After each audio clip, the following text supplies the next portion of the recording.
queridas amigas, queridos amigos, debo confesar mi gratitud a los organizadores de este acto por concederme el honor de participar en esta celebración de los 500 años de la irrupción pública de la figura de Lutero. Pero para empezar mi pequeña exposición, mi breve exposición, me gustaría comenzar diciendo que la lección de Lutero, lo más importante de Lutero, quizá debamos imaginarlo o pensarlo en aquellos años que antecedieron a 1517. Los años de la soledad, los años de la incertidumbre, los años de la lucha, los años de la búsqueda, los años de la pasión, los años de la inquietud y también los años de la certeza, los años de la certeza final. Lutero nos conmueve mucho más que cuando pone las tesis en la puerta de la Catedral de Wittenberg. Nos conmueve por su propia experiencia vital a lo largo de estos años oscuros de docencia, de pura docencia universitaria, de puro ejercicio de profesor que analiza dos textos fundamentales y que analiza dos textos fundamentales con la convicción, con las prisas de que algo se le había robado con anterioridad. La Biblia. En uno de los artículos de estas pequeñas tesis anteriores a 1517, esas pequeñas sentencias contra los teólogos, Lutero recuerda algo decisivo. En todos mis años de formación nunca me dieron a leer la Biblia. Y en los cursos de catedrático de teología dedica fundamentalmente esos años al examen de los salmos, que naturalmente serían el libro fundamental para los protestantes españoles y para los conversos españoles, y la carta de Pablo a los romanos. Y es comentando la carta de Pablo a los romanos cuando Lutero dice: yo quiero producir ante todo una revolución mental. Esta frase creo que es el punto de partida para comprender realmente la aspiración decisiva de Lutero, porque en esa revolución mental estamos en condiciones de identificar realmente lo específico de la modernidad.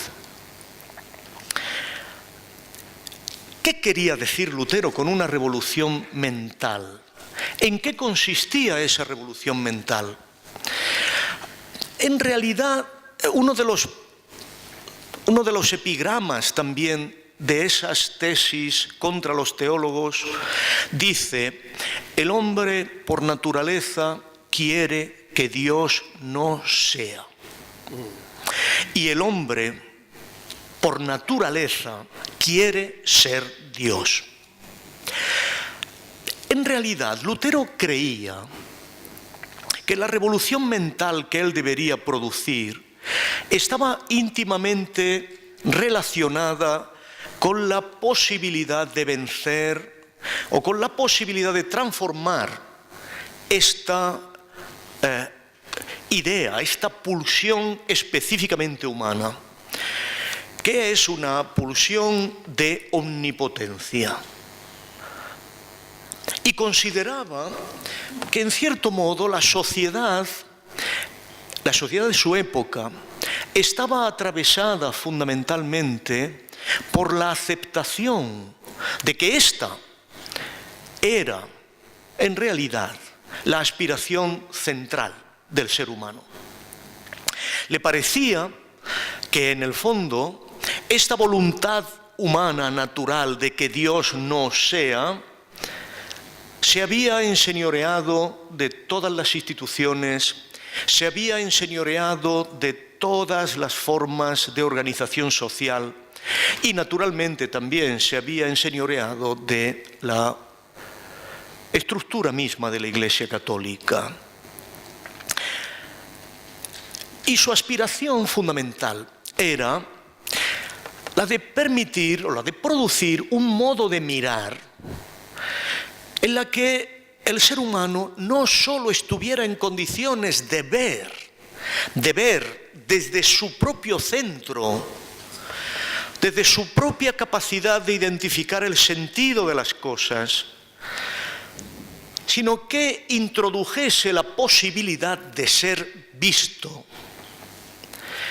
Y creo que esto, justamente esto, el dar paso de una óptica activa en el que el ser humano es el centro de la mirada, es el centro de significado, es el centro mismo que organiza el mundo, dar paso desde esa óptica a otra en la que el ser humano sea visto y que por ser visto esté en condiciones de interiorizar esa mirada del que lo ve, que es la verdadera mirada central y que por lo tanto debe proyectar sobre sí mismo esa forma pasiva de ser visto desde una fuera, desde una exterioridad, desde una trascendencia. Esto, específicamente esto, resituar al ser humano no como el centro de todas las cosas, no desde ese antropocentrismo natural propio del que cree que porque mira desde sí mismo es el centro de todas las cosas, cuando solamente es el centro de su mirada, de su óptica. Eso es la modernidad.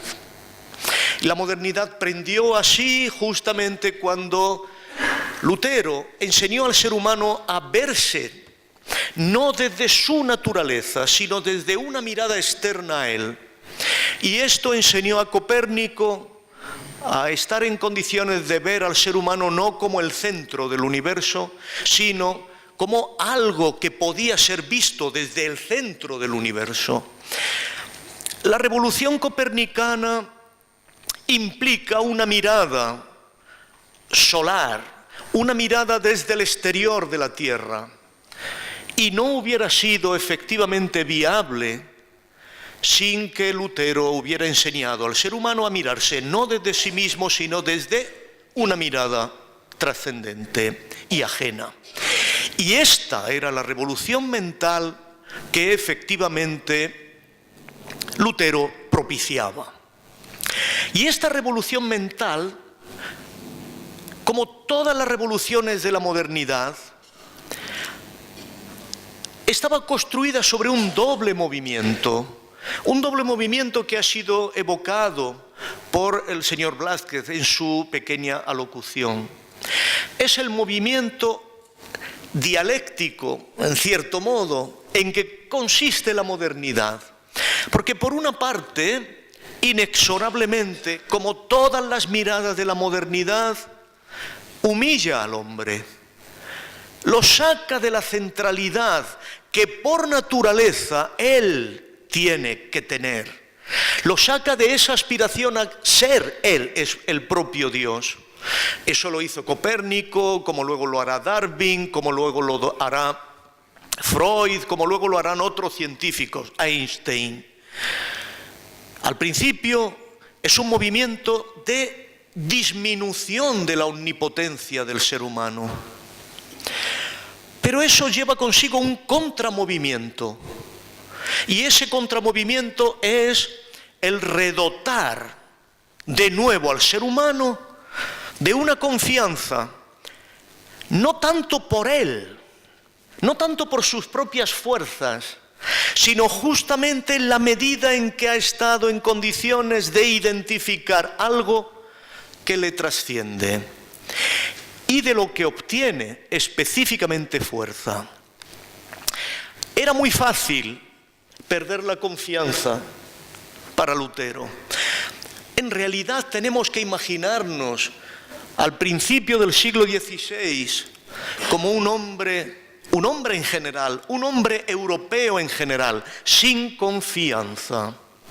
Era muy difícil tener confianza en 1517. Era muy fácil perder la confianza en 1517, y lo era esencialmente porque la humanidad había llegado a un colapso evolutivo. Este es el punto. La humanidad, con sus categorías antiguas, no estaba en condiciones de evolucionar.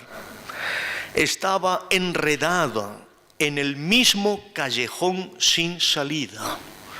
Era un callejón sin salida que se había visto en Basilea, se había visto en Constanza, se había visto en Florencia, se había visto en cuantos, no debemos olvidarlo, en cuantos concilios había reunido la cristiandad occidental, todos ellos acabados en la catástrofe comunicativa, todos ellos acabados en la crisis, todos ellos acabados en la imposibilidad de avanzar.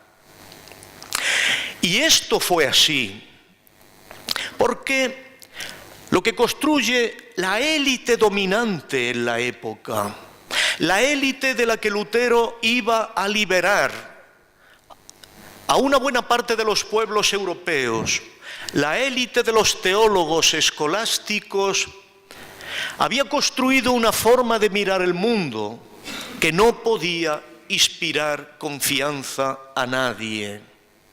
¿Por qué? Para reforzar el fideísmo absoluto a la autoridad de la Iglesia de Roma, para afianzar esto como única salida de la producción de orden, había hecho a un Dios completamente incomprensible al ser humano. Este es el punto verdadero del que Lutero salvó a una buena parte de la humanidad. Un Dios incomprensible para la humanidad. Un Dios que en el fondo crea de forma contingente, que podía no crear. Un Dios que no se vincula a su creación, que podría hacerla de otra manera. Un Dios nominalista, voluntarista, que podía salvar cambiando el significado de la salvación. Un Dios infinito, que estaba en condiciones de producir mundos infinitos, donde no sabíamos muy bien si en esos otros mundos infinitos también estaría en condiciones de tener una idea de salvación para el ser humano, o meramente una idea de castigo para el ser humano. Este era un Dios que no podía hablar al ser humano. Un Dios cuyo infinito, incomprensible, era de tal índole que no estaba en condiciones de ofrecer consuelo al ser humano. La palabra que más ha repetido Lutero a lo largo de toda su obra escrita es consuelo y misericordia. Este era un Dios que no ofrecía ni una cosa ni otra. Y por eso era completamente necesario romper con él. Pero lo más importante de Lutero fue comprender que ese Dios omnipotente estaba hecho a la medida de fomentar la omnipotencia del ser humano. Estaba hecho a la medida de fecundar y de forjar una autoridad que también se proclamaba omnipotente. Estaba hecho en la medida de humillar al ser humano, pero también de producir autoridades que no paraban de humillar, cada una de ellas, al ser humano. Y esta necesidad de encontrar una nueva forma de consuelo fue lo que mantuvo vivo a este Lutero año tras año, completamente solo, antes de publicar sus tesis.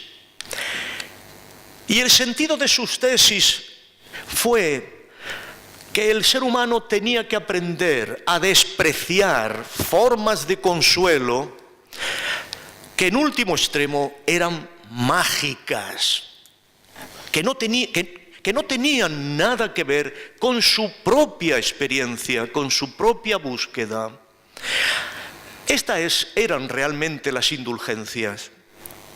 Y al traducir esa revolución mental de la que hemos hablado, en el fondo, al introducir esa revolución mental que consiste en miremos las cosas tal y como un Dios a la medida del consuelo humano puede hacérnoslas ver, Lutero estuvo en condiciones de arruinar todo el sistema de distinciones medievales y de elaborar todo el sistema de distinciones modernas.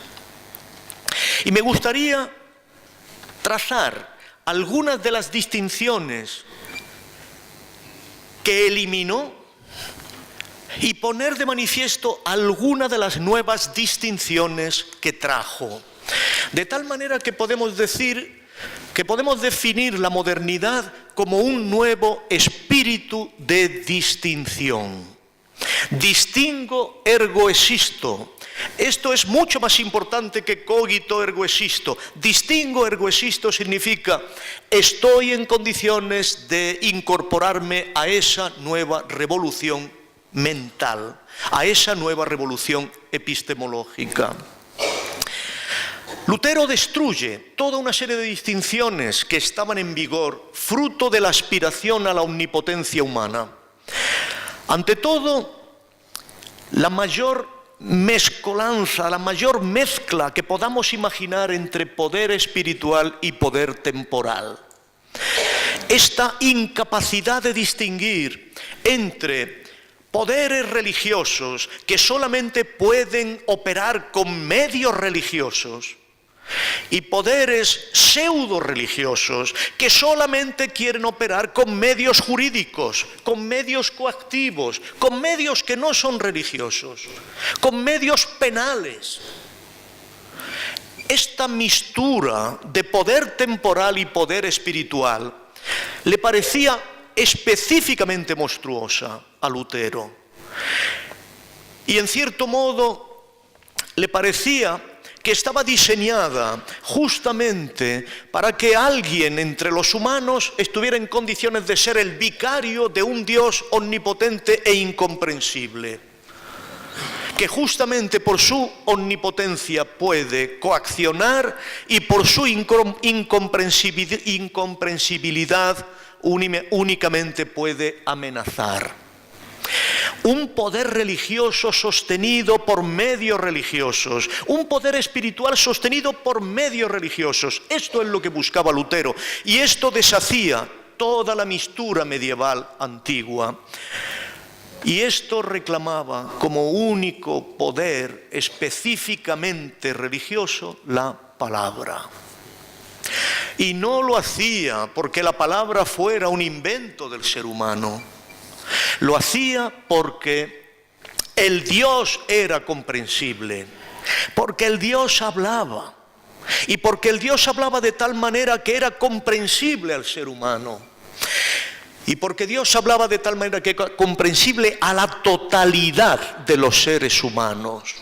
Y con esto Lutero eliminó realmente la distinción fundamental entre sacerdotes y laicos, tal y como estaban organizados en el mundo de la Iglesia Católica. Y a través de eso, naturalmente que separó aquello que era la palabra de Dios para los cler, para los sacerdotes, de aquello que era la palabra de Dios para los laicos. Impidió que la palabra de Dios fuera expropiada al género humano, como en los países católicos fue expropiada, donde se prohibió expresamente que la palabra de Dios fuera escuchada. De este modo cambió radicalmente la distinción entre el monasterio y la casa. cambió la distinción entre los virtuosos que buscaban la omnipotencia con los medios mágicos del ascetismo y de todas las obras supererogatorias, para hacerlos única y exclusivamente cristianos. Todas las distinciones del mundo medieval desaparecieron y en su lugar emergieron otras completamente distintas. Desaparecieron, en cierto modo, las postrimerías apocalípticas, desaparecieron aquellas representaciones ominosas en las que los humanos estaban sometidos a la tortura de la conciencia y estaban sometidos a el miedo de la eternidad. Y Lutero estuvo en condiciones de traducir esas postrimerías que ocasionaban el pánico a la conciencia por estados temporales, por estados existenciales, y estuvo en condiciones de hacer el cielo, el infierno y el purgatorio, no como estados en el más allá, sino como formas de vida en el más acá, a las que el ser humano no tenía que temer luego, sino que debía de temer aquí y ahora. Porque en el fondo, ¿qué es el infierno sino la desesperación? ¿Y qué es el cielo sino la certeza? ¿Y qué es el purgatorio sino la infinita duda irresoluble? Los estados de esa revolución mental, los estados de desesperación, de duda, de certeza, era aquello a lo que el ser humano estaba en condiciones de llegar, únicamente por algo tan sencillo como escuchar. Por algo tan sencillo como escuchar la palabra. Pero la distinción fundamental que elaboró Lutero fue una distinción productiva. Antes se ha dicho, con razón, que Lutero no entendía que el ser humano pudiera desplegar la razón para llegar a Dios. Es verdad, solo la palabra habla, solo Dios se comunica, esto es claro.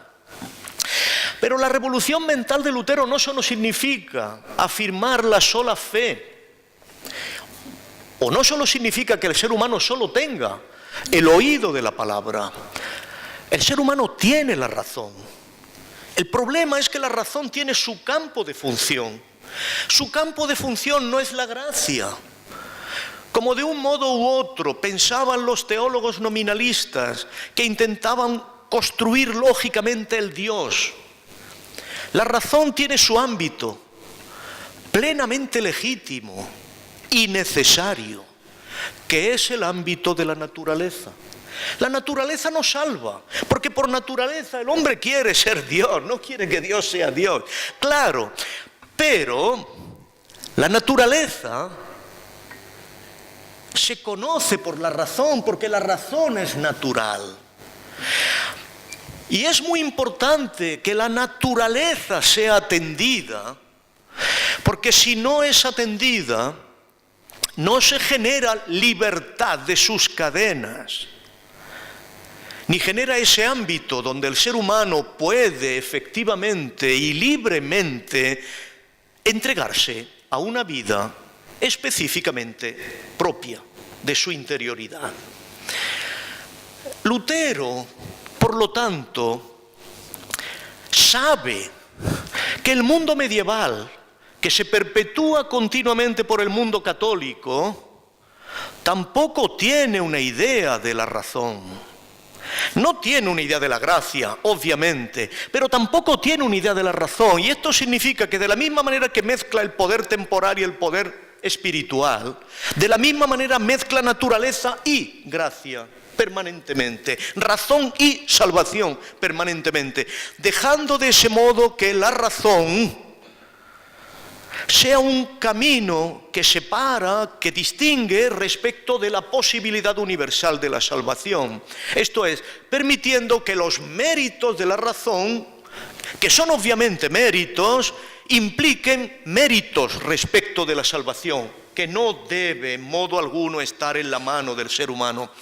Ahora, esto es muy importante porque si la naturaleza es necesidad, la razón es aquello que está en condiciones de conocer la necesidad de las cosas.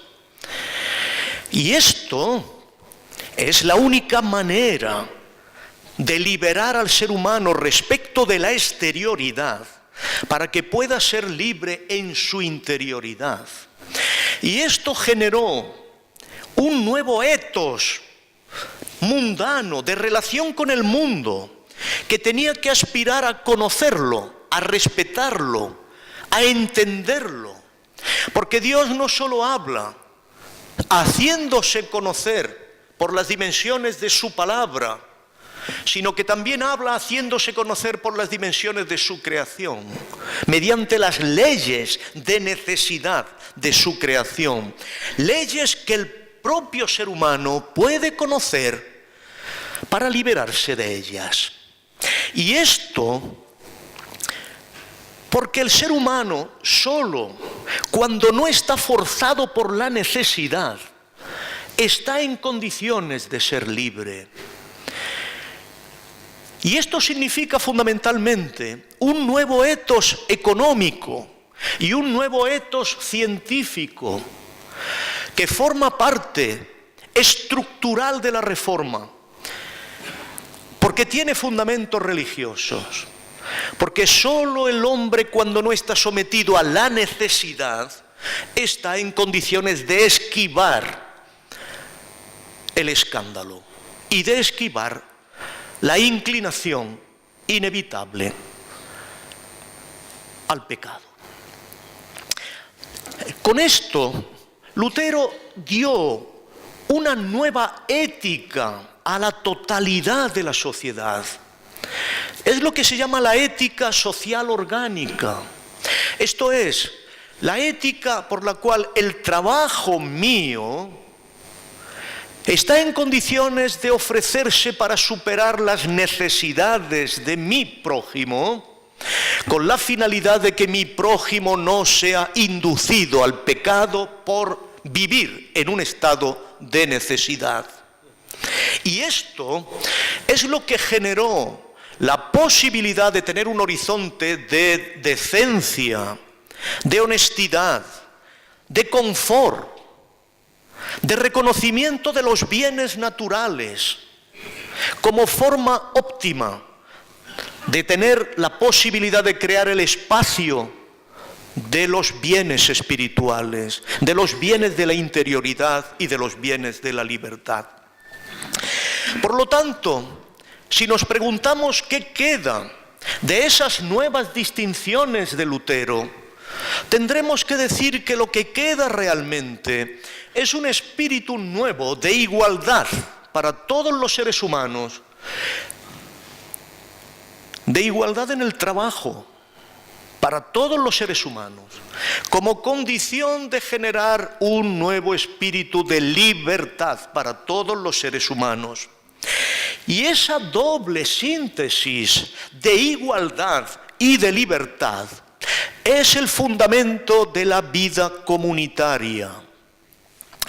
Lutero ha buscado la vida comunitaria más que ningún otro pensador moderno. Lutero no es un hombre del individualismo, porque en la forma de vida natural, Lutero en último extremo, como Aristóteles, siempre creía que el hombre es un animal social, pero ha buscado nuevos fundamentos para la vida comunitaria.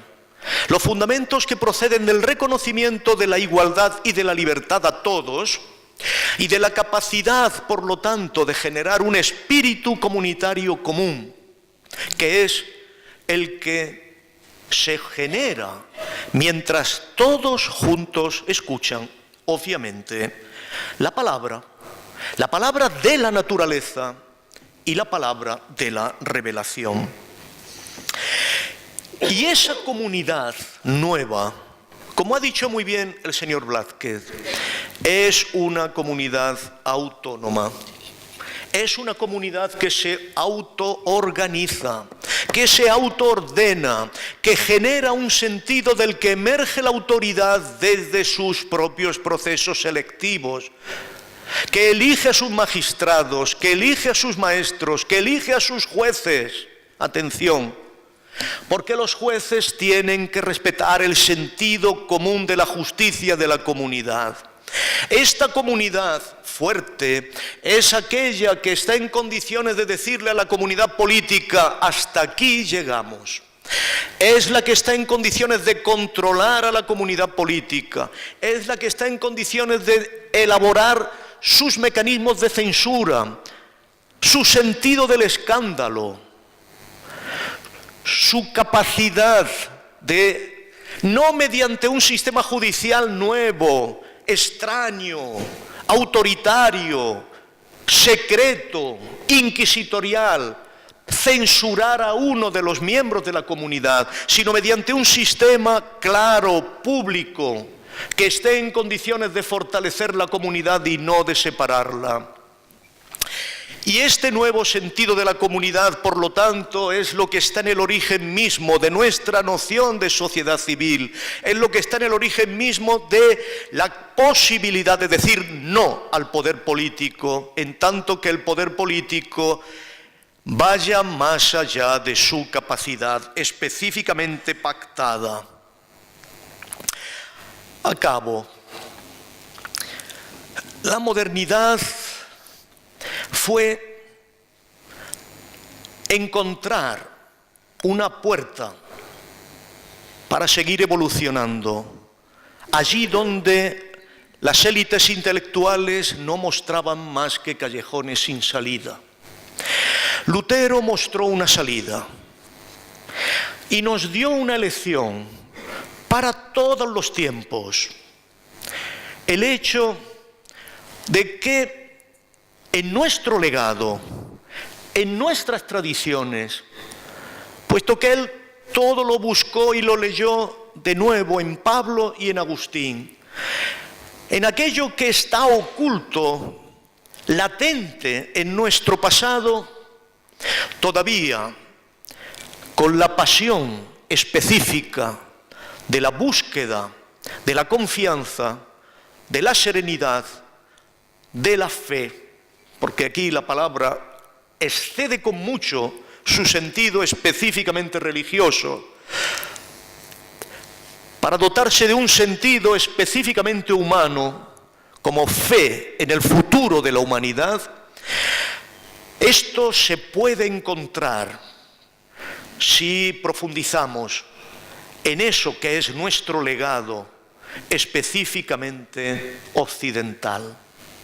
Y esa lección de encontrar una puerta hundiéndose en el pozo firme por el que transcurren las aguas subterráneas de Europa es posiblemente la fe que debemos celebrar con mayor intensidad en estos 500 años en que rememoramos a nuestro héroe Lutero.